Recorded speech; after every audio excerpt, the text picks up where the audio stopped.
let's get into it. So, those that know a bit about me will gather by now that I'm somewhat of a movie buff. It doesn't matter, classic, old, action, new, it doesn't matter. Nevertheless, there's a scene from a 1961 Twilight Zone episode. Despite my efforts to ignore this, I keep correlating what happened in this episode to what's unfolding right now. Welcome to the New World Order. In The Obsolete Man, Burgess Meredith plays a librarian condemned by a totalitarian state for the crime of being unnecessary. The tribunal doesn't execute him with bullets or blades. They simply declare him obsolete, categorized, filed away, and scheduled for deletion because the system no longer had use for his particular category of human. When Meredith's character asks what will happen to the others like him, the Chancellor replies with chilling efficiency. They will be processed according to the law. We are not living in a television drama, but the processing has begun. This is not science fiction. This is the architectural blueprint of the New World Order being constructed around us in real time. A fundamental restructuring of what it means to have economic value, social purpose, or basic necessity in a civilization that has discovered it can function and function better without the majority of its human population performing labor. The humanoid workforce is not coming. It is being deployed. AI's humanoid robots are already working in BMW factories. Tesla's Optimus is being trained for general purpose labor. Agility Robotics Digit is sorting packages in Amazon warehouses.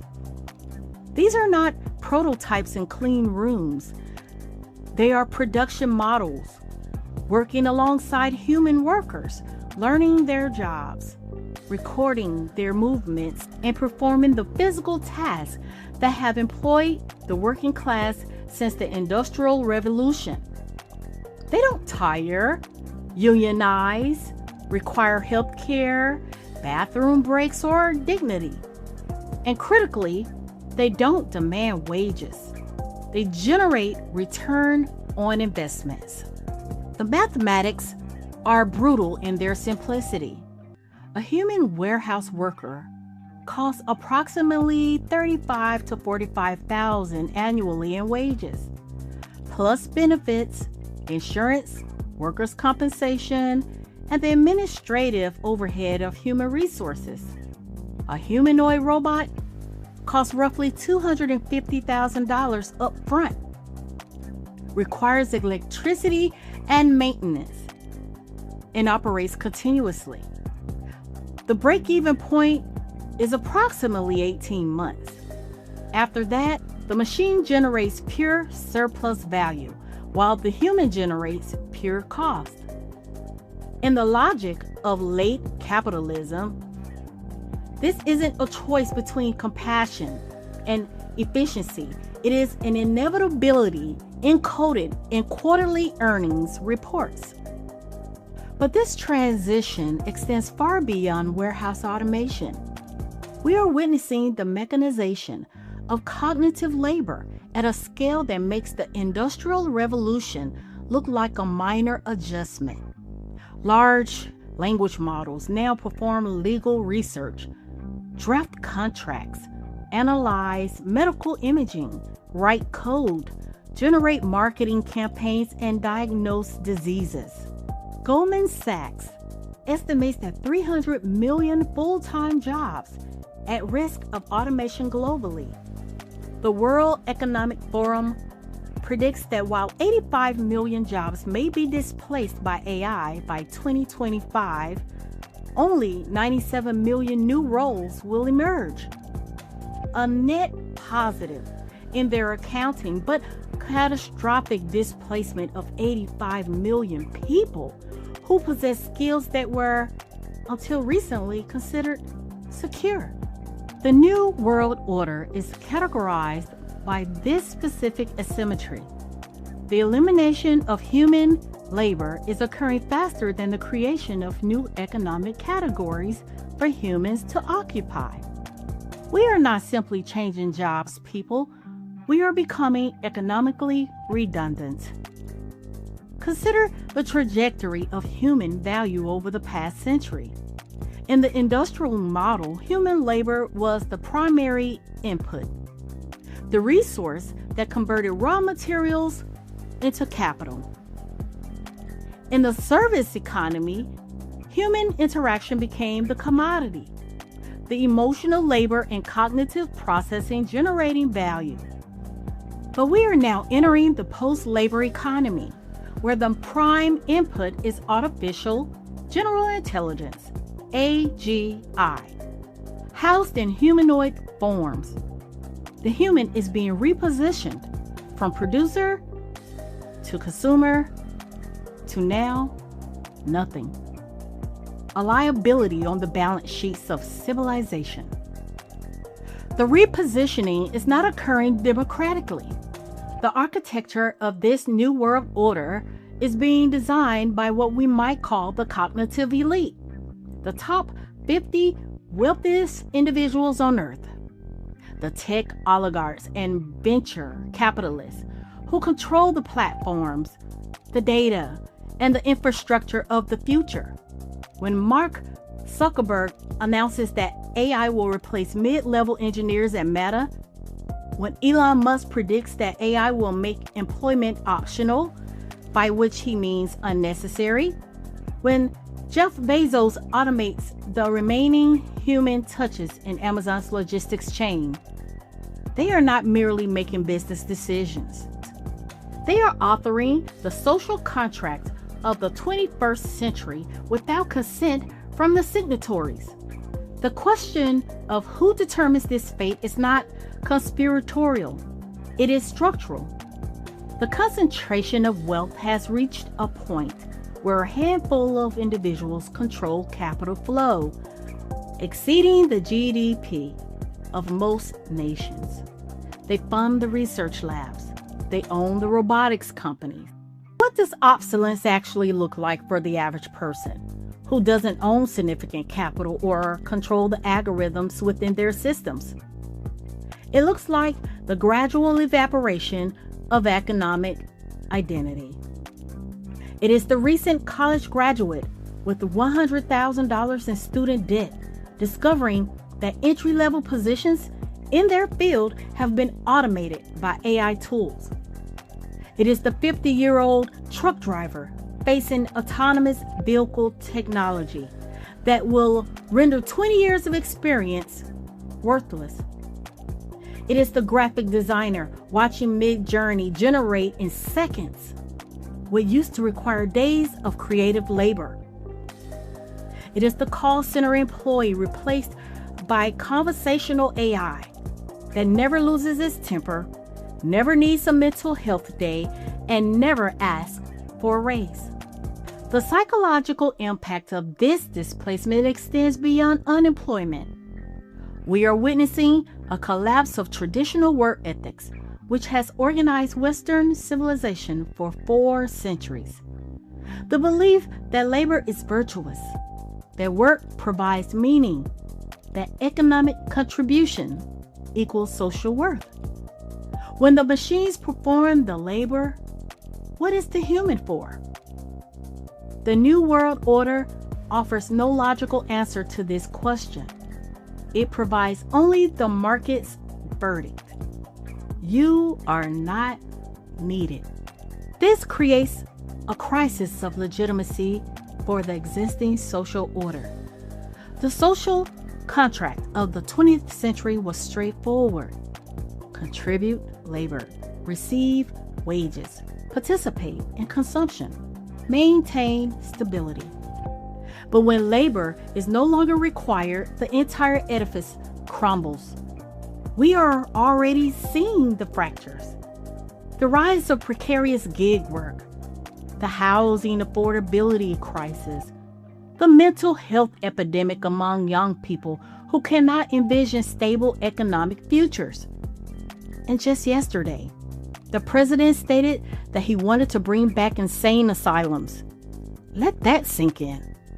The volatile political realignment of people who correctly conclude that existing structures offer them no viable future. The New World Order is not a conspiracy of shadowy figures in a smoke-filled room. It is the emergent property of optimization algorithms and capital efficiency.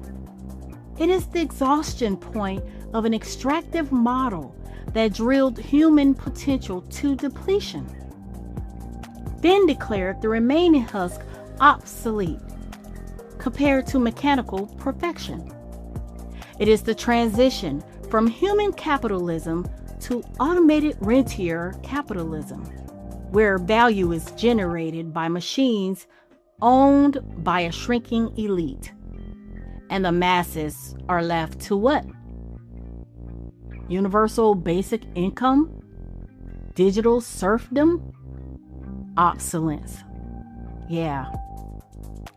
They render us obsolete. The Twilight Zone episode understood something that our current technologists prefer to ignore. When a society declares human categories obsolete, it doesn't just justify jobs. It eliminates the justification for human existence within that society. Romney Wordsworth was killed not because he was dangerous, but because he was embarrassing. He represented a past that the state wanted to forget.